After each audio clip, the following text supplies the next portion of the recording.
Shalom. Apa kabar semuanya? Nah, beberapa hari ini aneh, saya ditanya. Enggak aneh sih, sebetulnya saya yang merasa aneh gitu kan. Hamba-hamba Tuhan dari berbagai kota, termasuk beberapa dari kota Bandung, nanya ke saya begini. Pak, bagaimana tahun depan?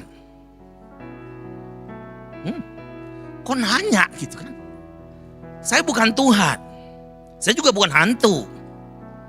Saya bukan dukun. Tapi ini pertanyaan yang menggelitik saya.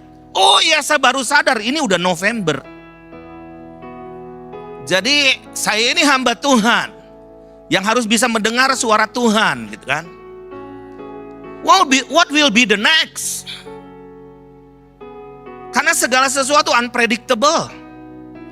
Bisa suddenly something bisa tiba-tiba bisa terjadi.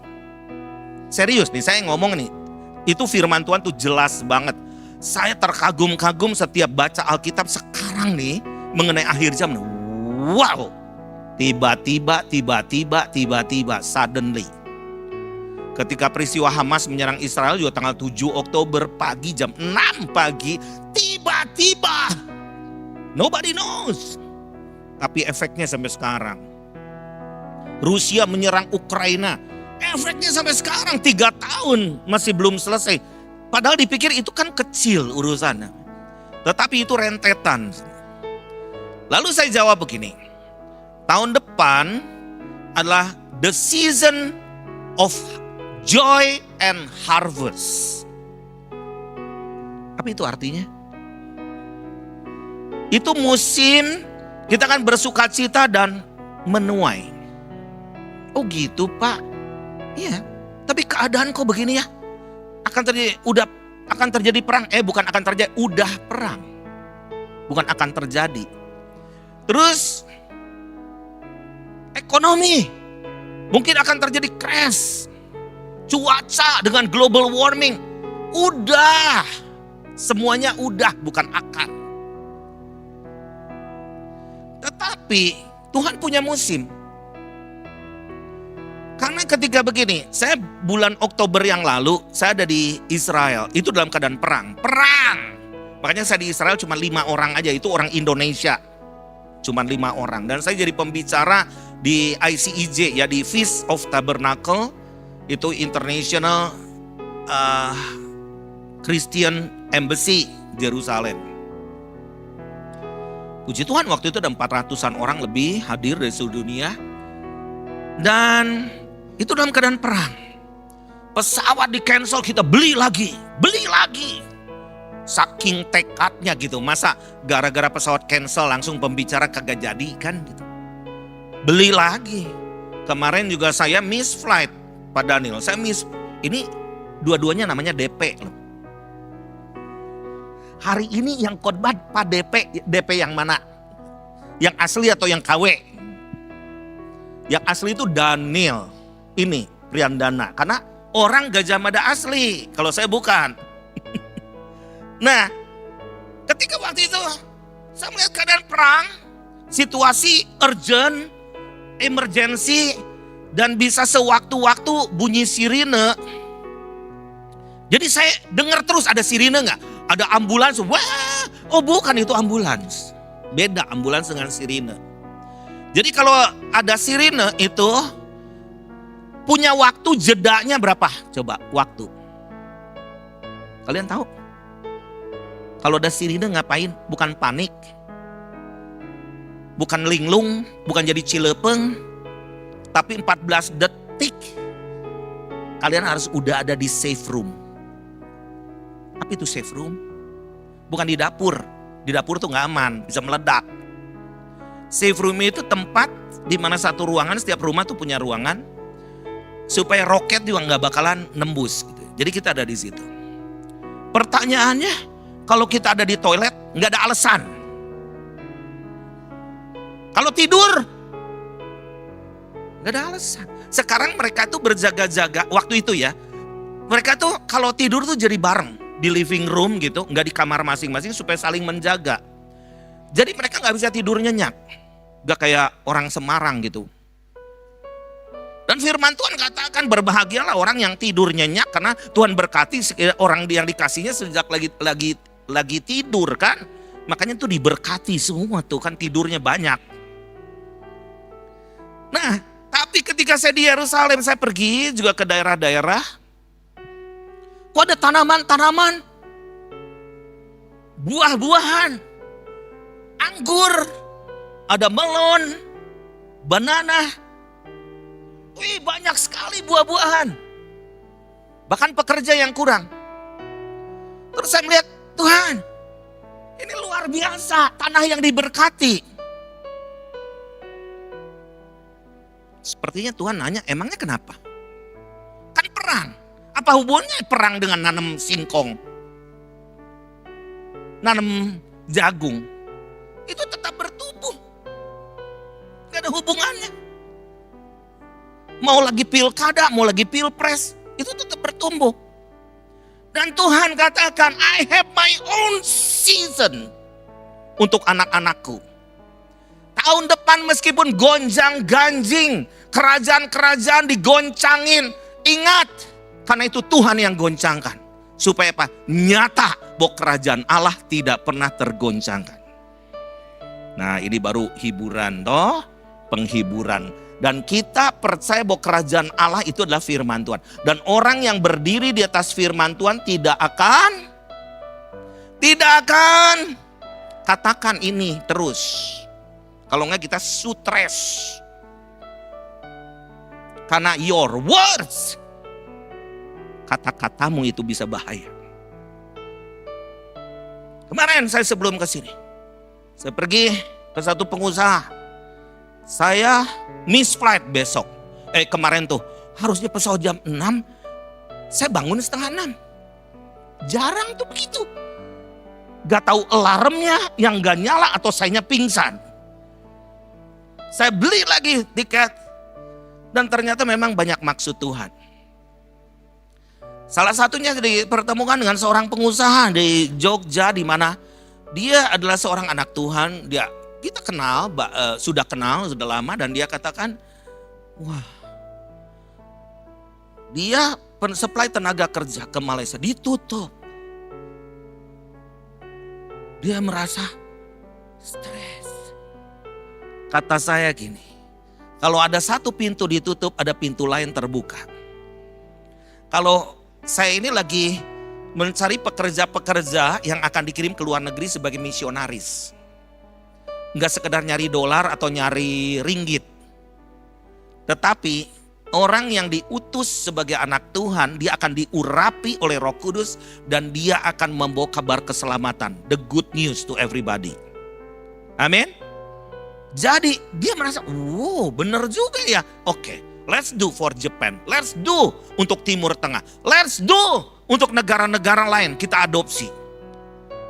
Nah, jadi Bapak Ibu sekalian, kita ini di dalam Ibrani 12 ayat 28. Coba baca ayatnya. Jadi karena kita menerima kerajaan yang tidak tergoncangkan, marilah kita mengucap syukur dan beribadah kepada Allah. Enggak ada, pantesan pada diem. Dek, tolong. Ini kan udah akhir zaman, gak bawa pada Alkitab semua. Pantesan saya baca sendiri. Astagfirullahaladzim, ini udah gimana sih? Ibrani 12 ayat 28 dek. Kalau nggak bawa, buka gadget kudusnya semua. Karena apa yang kau ucapkan itu akan masuk. Sekarang baca Alkitab tuh nggak bisa begini nih. Baca terus langsung WhatsApp masuk. Anda akan mendapat hadiah gini-gini. Malah yang dilihat ke situ.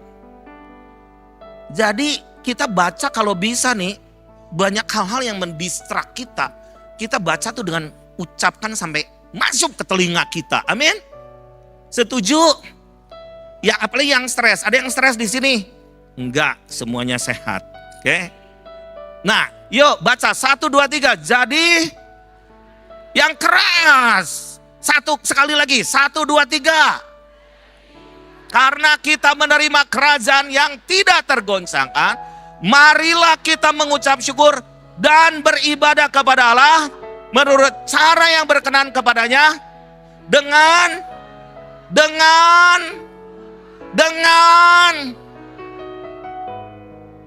nah, hormat dan takutnya ini. Saya berapa hari yang lalu baru pulang dari Karo. Dari Karo saya istirahat semalam, pergi ke Jogja dan terus ke sini. Saya pikir aduh Tuhan, 1 hari 3 kota cukuplah bagiku. Dan sehari Minggu khotbah 4 kali cukup bagiku.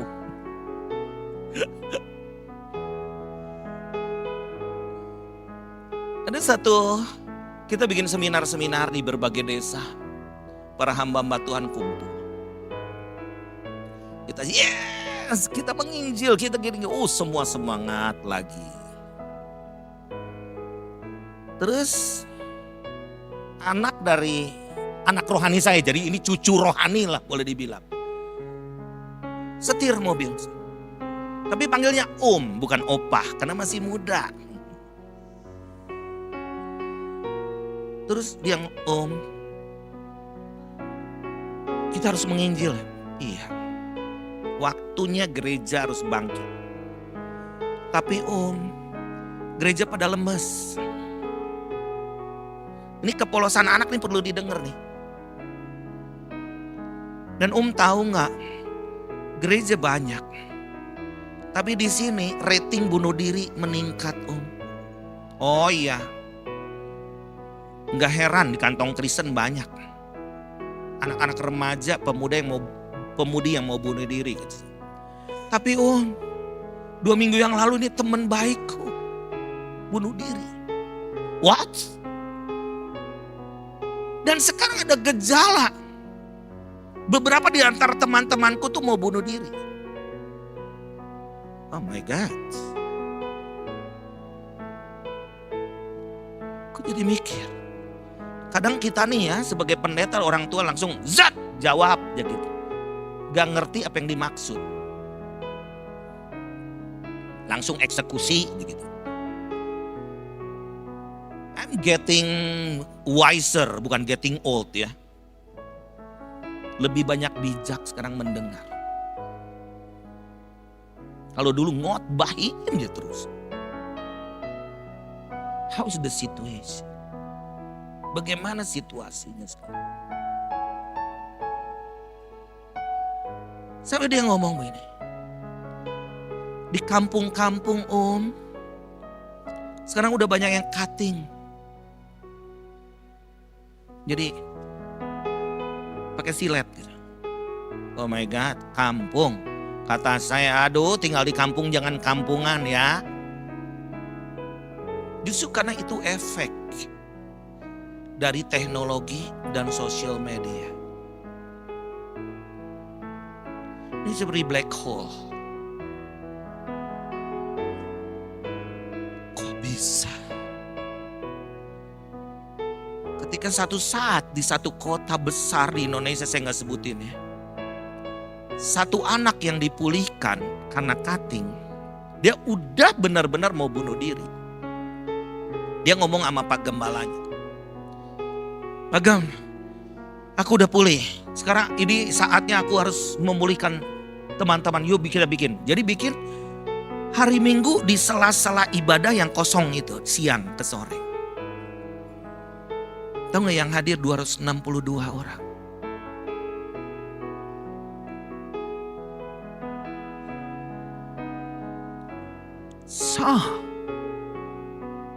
Dan mereka selalu bilang nobody knows. Di sini banyak anak muda, kalau ada hal seperti itu datang saya nanti. Jangan biarkan black hole itu. The spirit, bukan the shadow lagi, the spirit of death mengejar kalian. Karena kalian sudah lama lonely. Gimana bisa lonely di tengah banyak orang?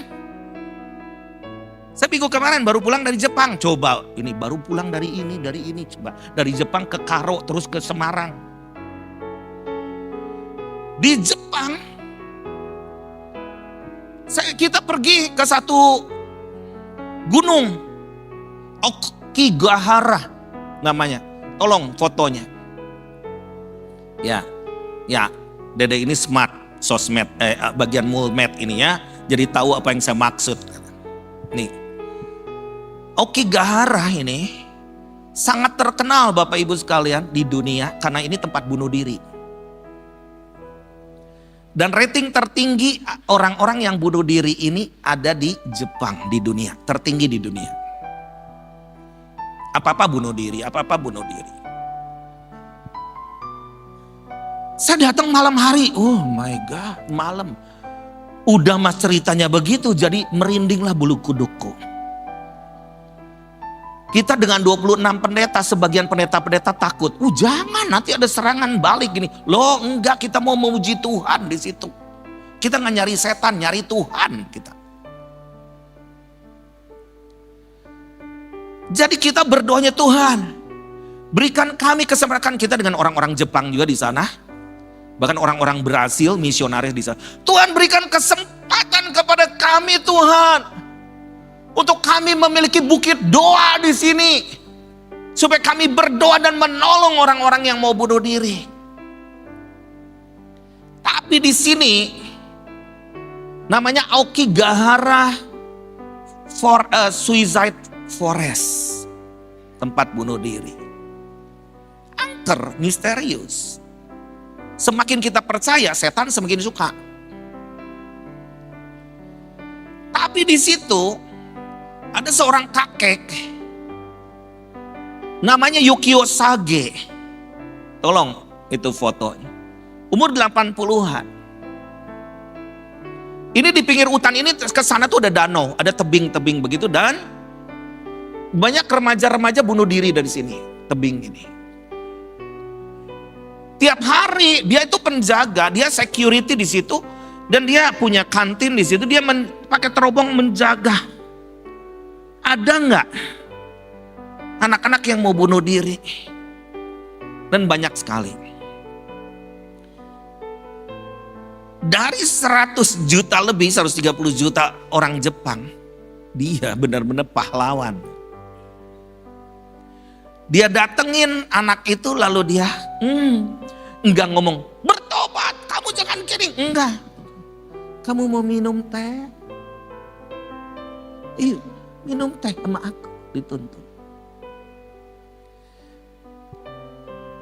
Dia nggak langsung ngomong, kenapa kamu bunuh diri? Kamu luka, kepahitan sama orang tua. Enggak, kalau Kristen kan gayanya begitu.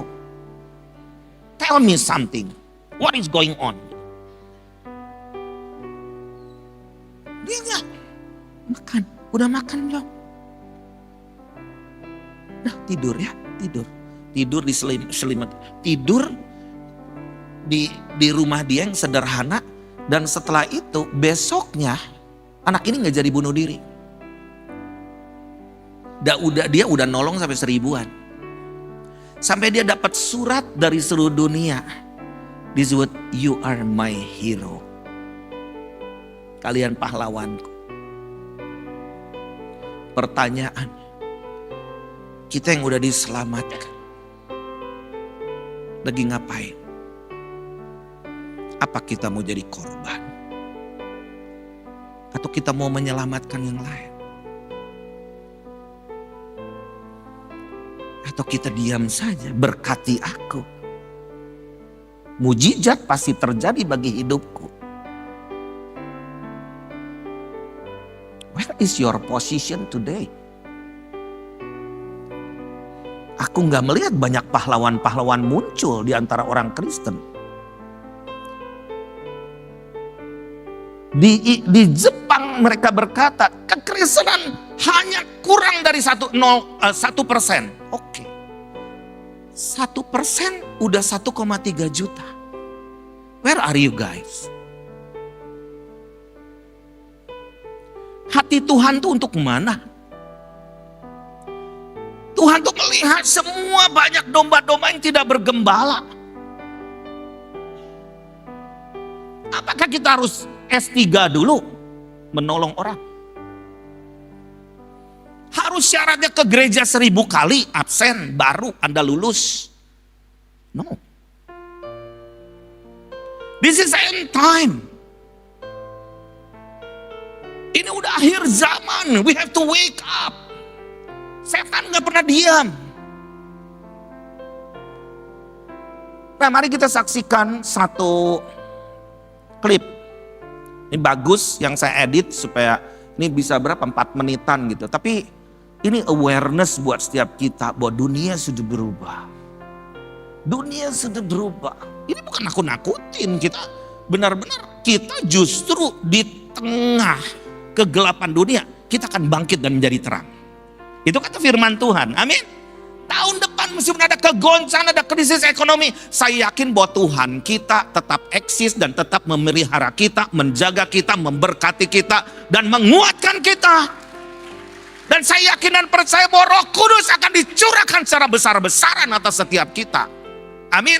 Dan Roh Kudus bukan sekedar hirabashanda baralabashe, ramada itu mah hotel.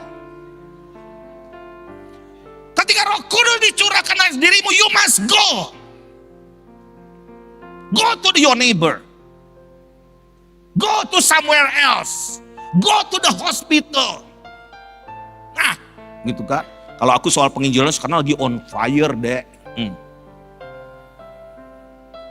Karena aku penggerak doa, tapi sekarang harus penggerak penginjil. Yuk kita saksikan. Prophetic things are happening all around the world today, and many people are not paying attention. This is why it's so important to have a biblical worldview. Every believer should be aware of what is happening in this world because a lot of it matches up to end-time Bible prophecy. So let's dive in. Number 1, the spirit of Antichrist. The Antichrist spirit is running rampant in this world today. Look at what's happening in many places around the world. The Bible warned us in 1 John 4, verse 3, saying, "And every spirit that does not confess that Jesus Christ has come in the flesh is not of God. And this is the spirit of the Antichrist, which you have heard was coming and is now already in the world." Notice how we're told that this evil spirit is in operation. It's active already. And now we can see that the spirit of Antichrist is operating with greater intensity. You will see the great apostasy, many people who turn away from the faith. You will see more and more false prophets in operation with large congregations listening to doctrines of demons. Moving on, the second prophetic thing to note is the groundwork being laid for a one-world leader such as the Antichrist to take center stage. Here are a few interesting things to note. U.S. Department of Homeland Security selects startups to develop digital identity credentials. The Antichrist will be in power of a globally linked economy, one where he will be a one-world dictator that controls the means of commerce. And for people to pledge allegiance to him, he forces people to take a mark because without this, you cannot buy or sell. The groundwork is most certainly being laid for a one-world leader. The third prophetic thing happening is the hearts of many growing cold. Now, to add to the corruption that will be in the world, 2 Timothy 3 tells us that there will be a total breakdown of society because people will be treacherous, rash, slanderous, brutal, disobedient to parents, abusive, and without self-control. No rules, no moral absolutes, no restraints of any kind. Everyone will do that which is right in their own eyes, and woe to the person who dares to question anyone's lifestyle choices. This is the age of religious rebels. Religious rebels will ask all of the right questions, but watch their actions because they will follow all of the wrong answers. Religious rebels may go as far as quoting scripture, but their hearts will be far from God and even further from His Word. At number 4, we have wars and rumors of wars. The Bible told us that in the last days, perilous times will come. And the word perilous means dangerous. It means threatening times will come. So we should not be surprised when the world falls into an alarming state. Jesus warned us about wars and rumors of wars to come. He warned us that nation will rise against nation. In the news today, every other story is almost always about the potential for a world war, the reporting of a potential conflict, or the reporting of an existing conflict. The fifth and final prophetic thing that is happening that I would like to highlight is the incredible growth of technology. In the past, Mark Zuckerberg has said holograms of digital things will be commonplace in the near future. In the future, not too far from now, you're going to walk into a room and there are going to be as many holograms of digital things for you to interact with as there are physical objects. Is it crazy to picture a day when people don't go to church, but instead a hologram image of the pastor can be seen right there in their living room preaching? With the development of AI, it's not far-fetched to see a day where someone will just say to an AI platform, "I want a sermon by Charles Spurgeon talking about the love of God." And then boom, there it is, a hologram of Spurgeon delivering a sermon all powered by AI. And don't get me wrong, AI can be used for good when it comes to Christianity, especially entertainment. AI can enable more Christian producers to publish cinematic and godly content and help people move away from the secular and sinful entertainment options out there. But there is a danger. AI can also be used to feed you a lukewarm gospel, a sugar-coated gospel. All in all, as children of God, when we see these signs, we should always seek refuge in the Bible. God has told us about what's to come. God has warned us of the dangers ahead. But He has also promised to cover us, protect us, and fight for us as His children. Bayangkan sekarang ya, ada Alkitab di China udah dicetak, nanti akan disebarluaskan. Jesus is a sinner. Wow. Ada versi LGBT. Benar-benar kita bukan full aja, tapi pure gospel. Dan kita nih sedang hidup, kita harus benar-benar, firman Tuhan katakan jangan bodoh. Kita benar-benar harus dipenuhi oleh roh Tuhan sehingga kita, we know what is good, what is bad. Apa yang dari Tuhan atau bukan dari Tuhan. Karena AI ini juga ngeri banget Bapak Ibu sekalian. Saya observe orangnya ya. Itu AI itu sudah berubah jadi AGI. Apa itu? Aduh, AGI ini sebetulnya memiliki perasaan dan emosi nanti.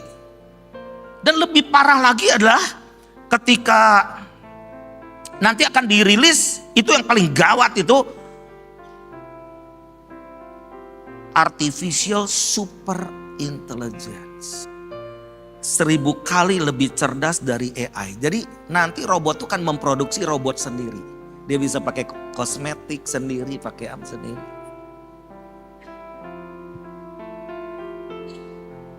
Ini kayak dongeng ya. Jarang yang ngotbahin ini lagi. Berat buat saya tuh. Cuman masalahnya kita mudeng gak mudeng, mau ngerti atau gak ngerti gitu kan.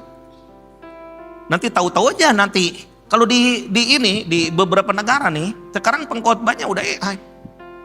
Oh my God, apa impartasinya? Di Jakarta udah mulai pengumuman, apakah manusia mulai nganggur?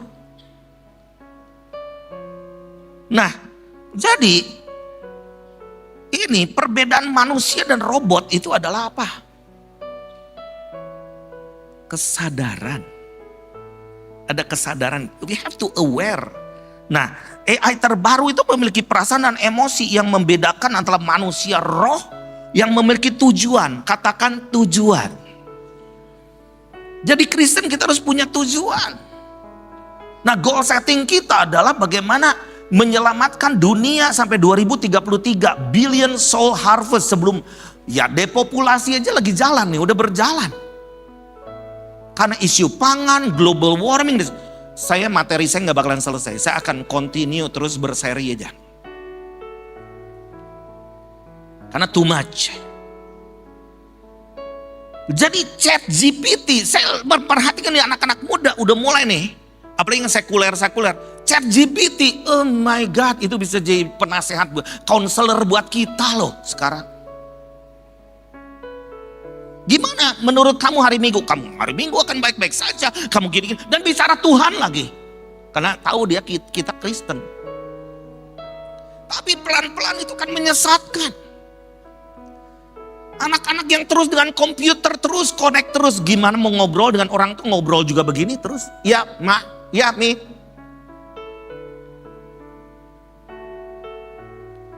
Saya nih setiap minggu khotbah. Ya. Dari kota ke kota. Dari Pekanbaru ke Medan, kemana, ke Manado. Saya melihat ada satu perubahan sekarang. Hotel-hotel penuh malam minggu. Sabtu. Sama siapa? Saudara-saudara kita yang muslim.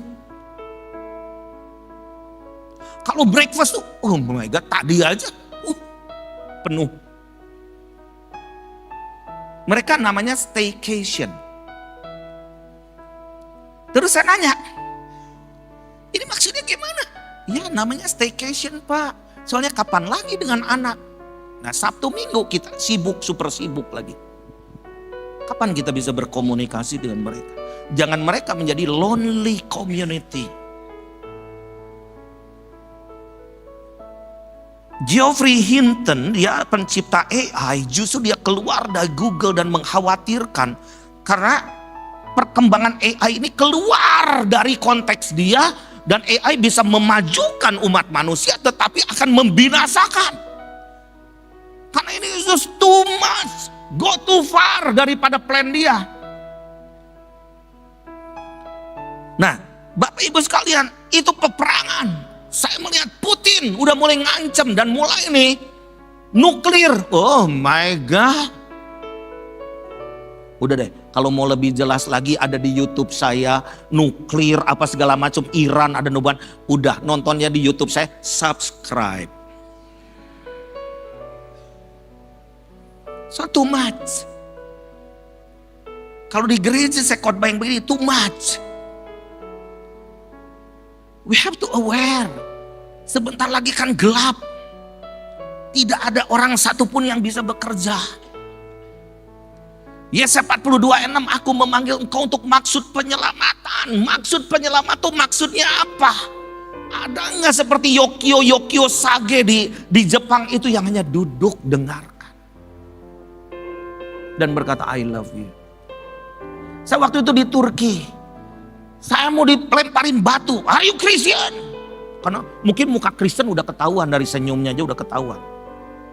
Lagi gempa bumi itu waktu itu pasca gempa bumi. Saya bilang, go away gitu. Go gitu. Saya kan udah nggak masa mau mundur. Aduh lari ngapain dong berani ke sono gitu kan. Jadi saya kata Ibrahim. Gitu kan. Maksudnya apa Ibrahim? Brother, Habibi. Kan dia gak bisa ngomong ini juga, gak bisa ngomong Inggris lagi. Tapi begitu ngerti, you, me, brother. Saya ke kota Hatay itu Antioquia ya. Itu di mana orang Kristen pertama kali disebut ya ketika pengikut Kristus. No one Christian. Tapi begitu saya ngomong, you, me, brother. Jangan langsung salib. Oh, udah habis kita. Akhirnya, you, me, brother. Home. Where is your house? House. Saya dibawa ke rumahnya. Ternyata saya dibawa ke rumahnya. Itu udah pada runtuh kan, tembok-tembok itu udah pada runtuh. Lalu dia tunjukin satu batu bata. Look.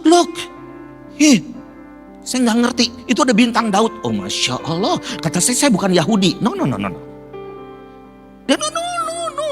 No, this one. Christian. Maksudnya apa? Saya nggak ngerti, Kristen kan salib. Sebelumnya ikan gitu. Enggak, ternyata rasul-rasul dulu itu sebagai orang Yahudi datang ke situ. Dan khotbahnya nggak simple, nggak sekomplikated saya. Karena udah akhir zaman kan. Dulu khotbahnya cuma satu. Di bawah kolong langit ini tidak ada nama lain yang bisa menyelamatkan. Oleh karena namanya kita beroleh selamat. Udah itu. Mau terima Yesus atau enggak? Mau neraka atau surga? Akhirnya saya bisa duduk bersama dengan dia. Hanya love. Dengarkan mereka. Dan setelah itu saya peluk mereka. Jesus loves me. Jesus loves you. Jadi dia ngomong, Jesus loves me, Jesus loves you. Itu udah cukup. Gua diterima aja udah cukup. Nah mati. Tanggal 25 Desember. Tolong ini, tinggal 2 menit lagi waktuku. Tolong itu foto yang terakhir, Dek. Slide yang terakhir. 25 Desember aku diundang. Di mana? Bisa baca nggak apa ini? Armageddon. Di mana itu? Sebelah Ungaran. Itu titik kiamat bumi. Kita mau celebrate Christmas. Karena 1 tahun kita ke sana memberi makan para troops IDF. Terus kita bikin kanopi. Kanopi ini untuk apa? Ini tempat doa kita di titik 0 dunia yang mau kiamat nanti. Dan ini sarang nuklir di situ. Kenapa saya bisa diundang? Nanti ibadah berikutnya penjelasan. Karena saya menabur di setahun ini dalam doa dan memberi mereka roti. Karena firman Tuhan di dalam Matius 25. Beri roti, kamu mau jadi bangsa kambing atau bangsa domba? Dan roti yang halal itu $8 loh satunya. Dan ternyata kita ini dikenal oleh mereka ketika peristiwa after Hamas menyerang, anak-anak kita utus ke sana, anak-anak muda, memberi roti umur 20-an. Dan ini mereka tuh makan roti dan setelah itu mereka katakan gini, itu pas hari raya Hanukkah. Hanukkah itu hari pentabisan bait suci. Itu Yesus juga ada di situ, Yohanes 10 ayat 22. Itu anak-anak muda telepon saya, "Pak, kami butuh duit untuk beri makan." Beri makan, mereka banyak duit. Mereka, "Enggak ada, Pak. Enggak, aku supaya ini." Nah, kita kan, aku pas dapat waktu itu Matius 25. Mengenai bangsa kambing atau bangsa domba. Ketika aku kelaparan, beri aku makan. Jadi mesti action, jangan banyak doa, no action. Jadi waktu itu kita beri dan beberapa anak-anak tentara itu umur 20-an ngomong, "Oke, let's eat." Terus mereka ngomong gini, "Ini mungkin roti terakhir kita makan, setelah itu kita mati." Tahu nggak? 3 hari kemudian saya dapat foto mereka mati di medan tempur. Saya nangis benar-benar. Terus saya katakan begini, "Kalian doakan nggak mereka?" "Iyalah Pak, pasti kita doakan. Udah makan roti kita doakan." Tuhan ngomong sama saya, "Tidakkah kamu punya 1 roti untuk 1 orang?" Jangan menganggap diri kita miskin terus, ingin diberi terus. Kalau kita mau harvest, gimana caranya? Nabur sekarang waktunya. Nabur dengan kasih, perhatian, dengan uang, dengan logistik dan sebagainya. Tanggal 25 aku diundang officially untuk khotbah di sini. Oh my God, siapakah aku ini? Kenapa enggak Benny Hinn? Kenapa enggak yang kelas dunia? No. Kenapa yang kita tabur kita akan tuai. Ketika saya nanya, any one of you Christian? Ada 1 orang Kristen di antara kamu? Enggak ada. Doain saya supaya khotbahnya benar sesuai kehendak Tuhan. Karena saya orang Indonesia, saya terima Yesus yang lahir sebagai orang Yahudi. Aku terima keselamatan dia. Dan aku percaya bahwa dia juru selamat dan dia mengubahkan aku. And I love you all. Kalau enggak aku orang yang egois. Kalau dia enggak nyelamatin aku juga egois. Mari kita bangkit berdiri. Waktunya sudah super singkat.